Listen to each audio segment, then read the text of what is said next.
post on social media, they say you need to do this many times a week. But if your people aren't there, you're wasting your time.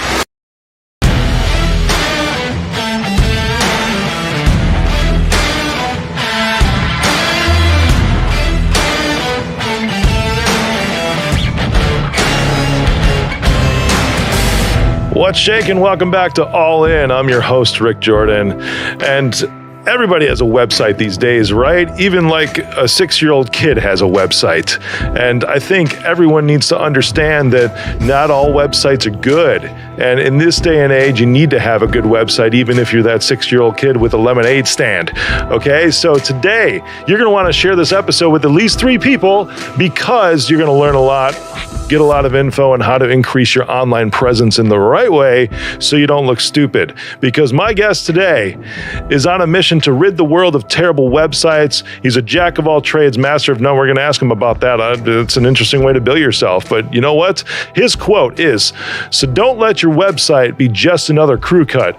Go with the fro." Here is Jeff Fulkerson, or Jeffro. What's up? Hey, Rick. How's it going today? Dude, it's going really good. It's going really good. I hope you appreciated the intro because... That was amazing. Thank you. Thanks, man. Thanks. Because it's like everybody needs social media accounts, But it's still the case that, hey, you got that link in the bio. That bio is going to take you to a freaking website. Even if it's a link tree that takes you to a website or something like that, you still have to have a website. And That's it right. blows my mind, dude. Help me out with this. Why are there still so many bad websites? Yeah, that's a great question. I think a lot of people just think they can get something for free, right? They don't want to pay for things if they don't have to, and they don't understand just how important a good website is. And so once they get that free website page builder from GoDaddy or whatever, they think, oh, I'm good enough. I check the box, move on. But they're missing out on so many opportunities when they do that. For sure, dude. I mean, you mentioned the free site from GoDaddy, right? But what if they're like, maybe I'll spend a little money, because there's other places out there like Wix, right? And then there's also Squarespace, or there's, a few others, but those are some of the bigger ones, that are saying, hey, $7 a month or whatever it is, right? Which is still, it's close to free, but it's not free. And you're right, because a lot of people won't even spend the $7 a month. They're like, oh, I can get this for free, no problem. Well, how does this compare, right? To like, are you shoving them aside too? Wix, Squarespace, do they suck? Well, it depends who you talk to. There's some people that have very strong feelings on that. I will say that if you're just starting out and budget's an issue, it's better to have a website on Squarespace or Wix than nothing at all. But don't stay there. That's the main thing. Because sure, it's a stepping stone, right? When you move on to a fully professional website, it's not just looks good. More than looking good, it optimizes. Dude, I'm tripping over my words right now. Let me say that again. I just love your hair. Oh, thank you.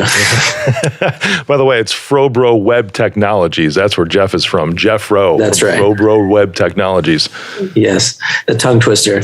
So on Squarespace, they have templates. You can make a website that looks decent, but it doesn't matter how good it looks if nobody ever sees it. There's more to it than that. So obviously professional design is one level. There's also the messaging on the website to make sure you're talking to your prospects that are visiting and speaking to their pains and trying to convert them into customers. And then there's other factors like optimizing for the search engines, making sure that you're going to come up when people search for certain keywords or phrases in Google. And otherwise, no one's ever going to see it. It's not going to do anything. So you need to do it well, do it properly so that it actually works for your business and gives you an ROI as opposed to just being another expense line item for $7.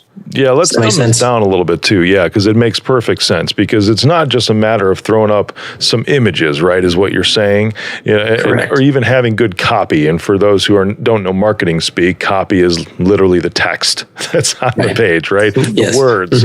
Okay, but if you have a good image, you have good copy, that's still not enough, because to your point, if nobody sees it, why does it even matter if it exists? So there's a lot more that goes into it, because you're talking about things like SEO, right? And that's almost a buzzword that everybody knows right now. But for those that don't, what does that mean, SEO? SEO is search engine optimization. Thank you. You're welcome. And that just means you're speaking to the search engine and telling it you're helping it out, right? So if someone searches for this keyword, hey, search engine, show my site. And they look at that and a bunch of other factors, like how quickly does it load? Does the content shift as it's loading and annoy people? Do other sites with authority link to it? Is it going to be a good result for the person searching for a phrase? Because ultimately Google wants to give good results to people, and it's really good at figuring that out. So they do. And plus, for this too, if you take a look, like if I Google me right now, right, Rick Jordan, and I literally just did that, I'm like the whole first page on Google. If you just Google Rick Jordan, but there's places, and this is what Jeff is talking about, everyone, is that if you just throw that copy up there and you don't help Google out, if you Google me, Rick Jordan, you'll see Rick Jordan home, because that's the home page. But then right underneath that, you'll see a bio, right, which is Rick Jordan is CEO and founder of Reach Out Technology and has become a nationally recognized voice in cybersecurity, business, and entrepreneurship. I had my site professionally done, right? I've got a whole branding team that does this. That way, Google pulls this information. It's like we told Google, or the development team told Google, this is what you should show under here.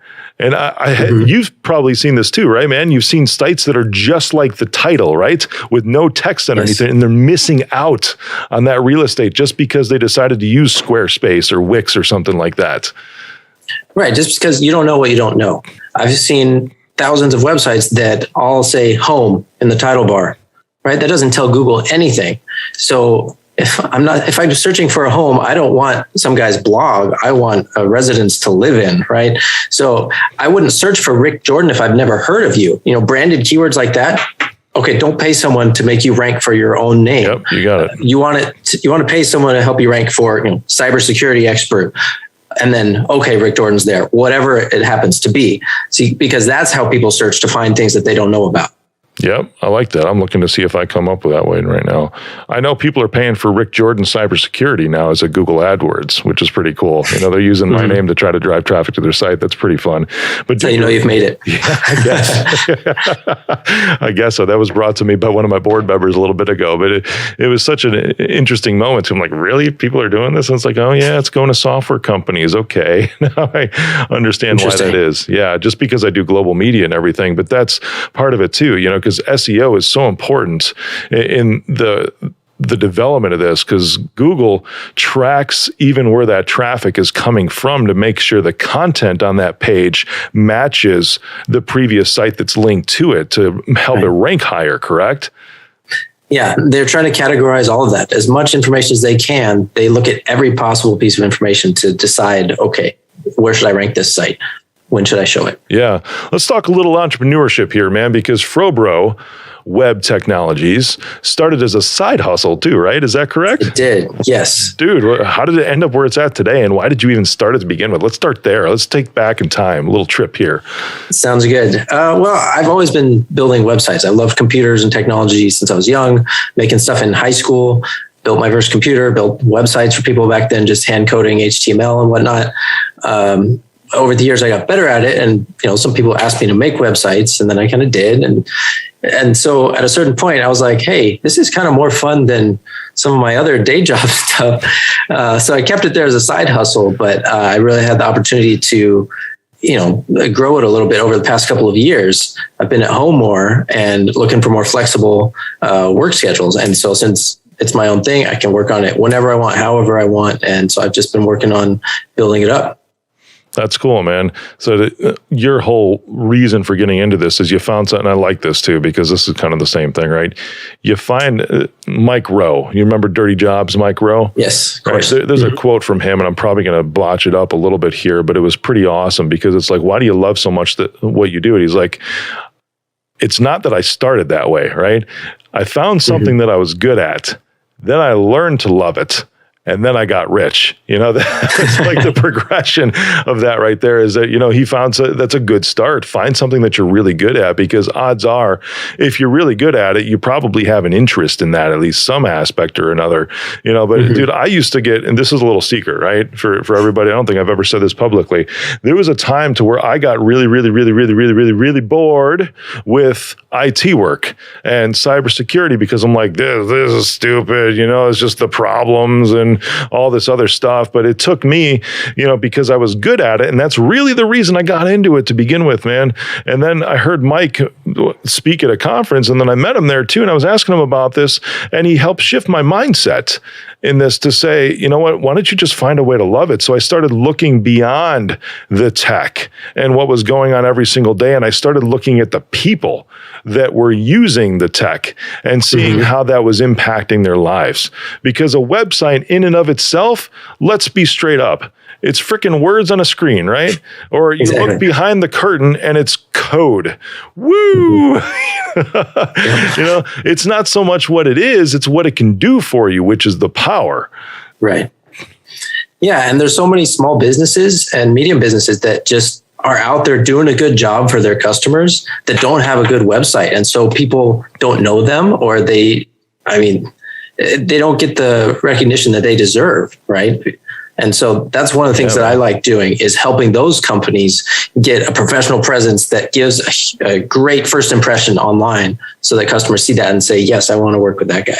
Now, is it any different too? Because you're talking about the importance of small businesses. Is it any difference between like a traditional service oriented business or like a brick and mortar, versus e-commerce? Is there an importance across the board depending on what industry you're in, or are there different needs for those types of things too? There's definitely different needs, because a service-based company, they're not going to have an e-commerce piece most of the time. And so their website's going to be mostly messaging to their prospective customer about, this is what we do. This is why we're good at it. This is why you should work with us. So you're saying like a sales tool? Kind of. Yeah. I mean, it's your online billboard. It's your online business card, whatever you want to call it. That's your first impression, and it's the central hub of all your marketing efforts. So any email signature, any business card you hand out, if you're on a podcast, anywhere you go, you drop your website, it all points back there. And so that's why that has to present the company and the brand well, in order to actually do something for the company. Now, if you're an e-commerce setup, then in addition to, having products, you obviously got to make the process streamlined for the customer, easy to pay for stuff, checkout, easy to browse and search. That's something that a lot of third-party stuff gets really bad. You can't find things on the product, when you're searching on their website. So that all factors together. And back to SEO, the more content you have on there, whether that's a blog or just really descriptive articles on your products that tell people how to use it, why to use it, what it's good for, that will help promote the site as well. That's cool, man. So there's different purposes, obviously, for these things. And how do you judge the success on any of these websites that it's doing the job it's supposed to? Again, it depends on the company. So if it's a service-based company, you're probably going to be either counting appointments made or phone calls, or emails that you get. Sometimes it's a form that you submit on the page, and that's all trackable, right? If they click on the email on your site, okay, they came from here, because you can set what the email subject is. Doing phone numbers is a little harder, but with more people on mobile, you can actually track if they clicked the phone link on your phone, then it just calls you directly. Obviously, if someone's on a desktop, they're not going to do that. But you can actually get a lot more information than you think. That's cool, man. So looking at the different purposes of these sites, I hear you on the success, because you're talking about what's in this industry, right, as traffic and conversion, right? It's first you started out with saying that what does it make? No difference whatsoever, really, if nobody's going to see it. That's traffic. But now you're talking about the success of it, which is really the conversion of it, whether that's measured in calls and clicks to a certain page, in contact forms, in products sold. That's the conversion. Right. Whatever the outcome of that site is or that page is, that's the conversion part of it, to get them into your funnel or get them into some sort of transaction right then and there. And that can happen too. What do you typically work with? Do you work with high ticket or low ticket items when it comes to website design? Well, it depends. Whoever you ask, they're going to give you different numbers on what high ticket means. I tend to lean towards high ticket because, like I said, all the different factors that play into it, that's what I want to give you. I don't want to give you a cheap website. I'd rather send you somewhere else. If you're coming to me and like, hey, I've got $1,000, can you build me this website? Oh, and it needs to have a form and it needs to do this automation thing. I'm like, no, go away or get a bigger budget. Then I can work with you and we'll make something good that will give you a return on investment. And we can talk about, all the things you can track. Sure, that all plays into it. But if you are, commercial landscaper and your average job is $1,500 and my new professional website for you can get you at least one new customer a month, okay, you're paid for real fast, right? So if you start looking at it in those terms, instead of just nickel and diming the $7 a month, instead of looking at what the site can do for you, you're going to miss out. Yeah, for sure, my man. Are there any standard questions you ask? Because I remember, 10 years ago, something like that, where everyone was like, I need a website. And we've never really done that in my firm. It was just, being in outsourced IT support at the time. It's like they kind of think that you should because they don't have any other resources. And we would typically refer them elsewhere. But the question I would always ask, it's like, well, why do you want this redone? And it's like, well, we don't have one yet. I mean, I'm talking a decade ago, right? We don't have one and we just know that we should. Now times have changed a little bit in 10 years, of course, but I'm still sure you probably still get some of that, right? To where it's like, I don't have a website yet, so I probably should have one. Right. But I think if that is your mindset, you probably don't realize the importance of it. And you're thinking of it just as, hey, I heard you're supposed to have a website. And so, of course, you're going to try and get it the cheapest way possible because you don't realize why it matters. I think, so one of the things I do when I sit down with a new customer to redesign their site is I ask them as many questions as I can about their business, who their customers are, and what they're trying to accomplish, why they want to serve those people, why they're different. And I try to draw out as much as I can because that helps me then create the titles on the page and the messaging that we're putting on there to really capture their brand and what they're going for, to get the vibe that they want. I can give examples, but that's the basic idea. Yeah. So when you say like the jack of all trades, you really are that. I mean, you're stepping into the territory, and this is a distinctual difference, right? Because website design and development can be very, very different from branding, which is the messaging you're talking about there too. It sounds like you cross over and intermingle, correct? Yeah, as much as I can. I think that's been one of the skills that I've had over the years. I speak technology, computers. I study computer science, but I also can understand and speak sales. So when I was in companies, I would often be the go-between because salespeople say, oh yeah, customer, we can do that. No problem. It'll be 2 weeks or whatever. And engineering's over here saying, no, that's not easy at all. It'll take months. And so that's kind of been a sweet spot for me. And I was, working as a technical services manager for a while, and that go-between was really helpful. So in this sense, when I'm working on websites, I do kind of span both sides to help the customer see both what we're doing and why. And I think that helps a lot of people understand where the value is. Yeah, for sure, bud. Let me ask you this. Ready for a pivot or right turn here? Okay. When was your fro born? It was between sophomore and junior year of high school. Up to that point, I just had a flat top, crew cut. And like high and tight. Yeah, it was easy to maintain, put a little butt tracks in there and I was done. But my mom always wanted me to grow out my hair. So I finally did over that summer. Turned out it was curly as it got a little longer. Before that? I didn't really know. Yeah. Well, what'd you have when you were a kid, man? I mean, I had a little boy's cut. Okay. But it was always just, parted or, it wasn't long enough to start showing the curls. I got you.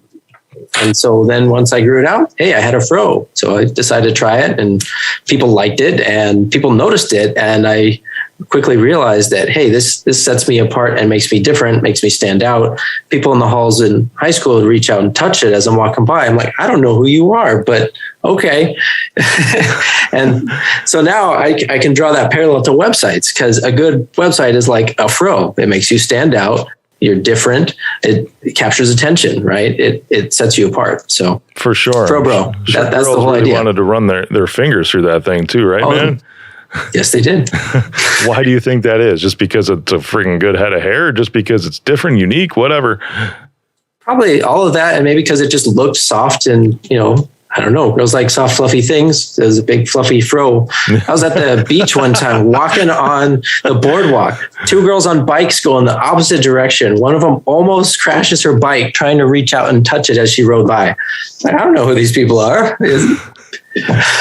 That's awesome.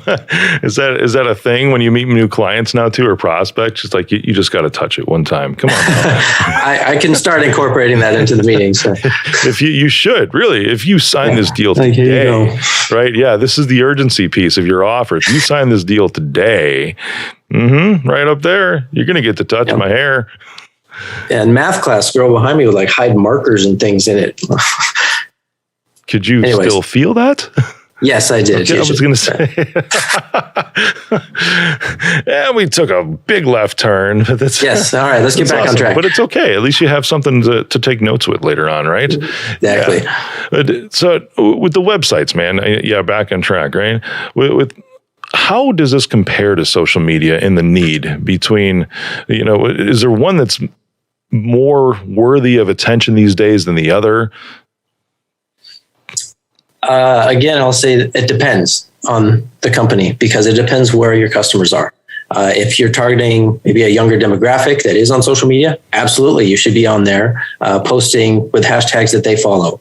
If they're an older demographic, maybe email would be a better place to focus your energy. Or if it's entrepreneurs that listen to podcasts, get on other podcasts or speak in front of professional associations that meet in person once a month. If you're trying to talk to architects or tax professionals, whatever. So you really need to focus on where your audience is. I think a lot of times we all get caught up in, I have to, post on social media. They say you need to do this many times a week. But if your people aren't there, you're wasting your time. For sure. There's different types of websites these days too, because you're talking about some being a sales tool, others are obviously an e-commerce giant and multiple pages. I'm loving some of the really, really clean ones, for those who might, like a service industry who they don't sell online, but they have to have that social media presence, but they've got this one page site, that is just beautiful and just kind of just gives the emotional story of who they are and then sucks people in that way. So it almost complements social media or their social media platform that way and vice versa. It's amazing. So how do you best suggest to those industries, right? Because there's some that are products, right? And they think that they're going to make overnight, they're going to make, $7 million with their new e-commerce website, which typically isn't the case unless you've got a huge ad budget right off the gate. Right. But where do you start? Because you talked about budgeting too. You can go from $0 and you can go all the way up to, I'm sure, 6 figures with a good website. Where does somebody start? I'd say for a service-based company, they could start in a $3,500 to $5,000 range for just a simple redesign of, 1 to 3 or 4 pages. That's basic images and copy, nothing too fancy, maybe a form or two. From there, if you're doing e-commerce, it just goes up. But that's the first step, is getting the site built. Doing that pass with messaging, doing the SEO pass and the design pass to make sure that all lines up with branding. And then once you push it live, that's not the end. That's the start of when you do SEO and run ads and all of this stuff that promotes, your company and drives traffic to that site. Right. So you can't just stop there. Yeah, I hear you, man. That's so true. You need to understand that that's not the finish line. That's not the popping the champagne cork moment that it's up. Sure, the project's done, but it's almost like a website is a milestone in the overall project of generating your sales and getting the job done to begin with. Yeah, man, that's cool. I'm curious, where do you see this going for you? Because you're a solopreneur right now, right? Do you see yourself doing websites yourself for the next 10 years? No, I've already got a plan built out for how I do these sites in terms of who does what part, in terms of bringing on additional partners, whether they're contractors or eventually full-time. So that way I'm not doing every site myself. And I have additional things as I'm adding more services to my company. I started out just web design, but now I've also got SEO, ad management, and I'm slowly building it up with my goal being, there's 2 sides of it. One, in terms of Frobro, I want to provide a solution that does everything. So if you're a business owner and you're like, I know I need a good website, I've heard you talk about it, whatever, just do it for me. Then I will handle fast hosting, maintenance, security scans, backups. Like, you don't have to worry about any of that stuff. And then, SEO, I'll take care of it. I'm your web guy. You don't have to think about it. But then in terms of growing the business, I've got tons of ideas for additional ways I can do that and additional value I can provide to my customers, and whether that's partnering with other solutions and whatnot. I don't know if that answered the question. No, it does. Yeah, because I'm relating it back to when I started my MSP years back, 11 years, and it's cool because it sounds like you're willing to reinvest in your business and develop new services too. And that's a key point to scaling, because it's, I'm going to be straight up with you, dude. You got a long road ahead of you, and it's cool because this is a little bit of a coaching moment too. Scaling is a good goal. It's a really, really good goal, but it's not something to where you're going to be making, $300,000 in your own personal wallet here. And this is important for everybody listening too, right? Because how old is Frobro? 6 or 7 years. 6 or 7 years. Yeah. That was about the tipping point for me too, was about that far into it. I had this conversation with my cousin the other day too at a fall festival, because he's doing hot sauce. It's amazing, right? He's 12 years old now. And it was that tipping point of around 6 to 7 years into it is when things really started to accelerate for him.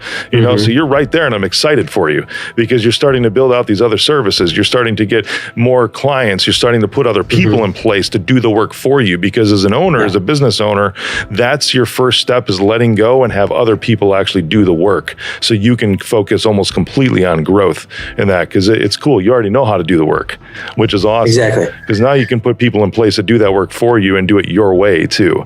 Right. And that's a big piece, is making sure it's still done the right way, as you scale. So I don't, turn around and find that, my team's built these really terrible websites. That would be bad. Yeah, that would be bad. Now, the one question though is, anybody you bring on, you're going to make them grow a fro? It's tempting, but dude, I think I'll be on brand. Come on now. You're going to do wigs. I just won't put them on camera. Yeah, no, everybody's on camera these days. I'll Photoshop a fro on them if they don't want it. I like it. I think everybody's got to stay on brand. That's going to be the thing. It's like, in your interview question, it's like, would you be willing to grow your hair out? And dude's sitting there like bald, and he's like, I can't. No problem. We got a uniform, and it includes a wig. You're good to go. Excellent. That's cool, man. I'm excited for you. I can't wait to see what happens, dude. Thanks for the conversation today too, man. Frobroweb.com. That's right. And actually, I put up a page for your listeners. So if you go to frobroweb.com/RickJordan, you'll be able to set up a call with me, and I'll do a 30-minute call to talk about your website, any questions you want and ways to improve it. You don't have to work with me. You can take those tips and improve your site on your own. But hopefully that's helpful for the listeners out there. That's amazing, man. Thanks. That's a beautiful gift to everybody too. Appreciate your insight, because this is a good starting point. We've got a lot of young entrepreneurs listening that don't understand this. They just know they got a good service, a good product, and a lot of heart, and they need you to help get their presence straight. Awesome. Jeff, thanks for being on, my man. Yeah, thanks for having me, Rick. Appreciate it.